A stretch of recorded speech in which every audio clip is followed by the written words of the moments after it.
were done when 'tis done. Then it were well if it were done quickly.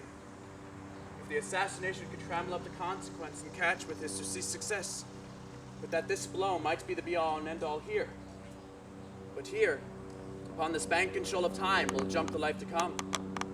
But in these cases we still have judgment to.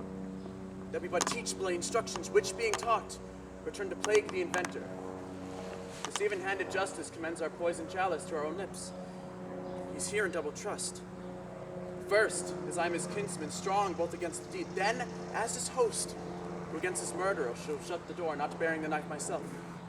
Besides, as Duncan hath borne his faculties so meek, hath been so clear in his great office, that his virtues will be like angels, trumpet-tongued against the deep damnation of his taking off. And pity, like a naked newborn babe striding the blast or heaven's cherubim, forced upon the slightless couriers of the air, shall blow the horrid deed in every eye. Tears shall drown the wind. I have no spur to prick the sides of my intent, but only vaulting ambition which o'erleaps itself and falls on the other. How now, what news? He has almost supped. Why have you left the chamber? Hath he asked me? No, you've not. He has. We proceed no further in this business. He hath honored me of late, and I have bought golden opinions from all sorts of people, which be lost now in their newest gloss, not cast aside so soon. Was the hope drunk wherein you dressed yourself? Hath it slept since? And wakes it now to look so green and pale at what it did so freely? From this time, such I account thy love.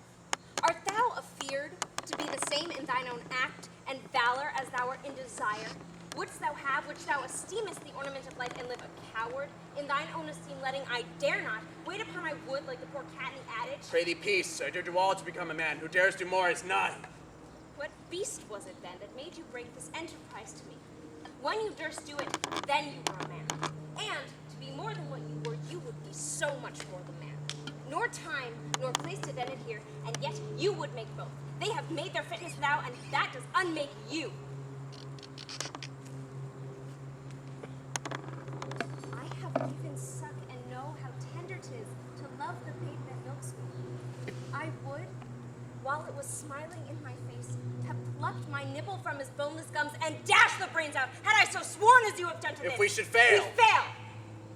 But screw your courage to the sticking place and will not fail.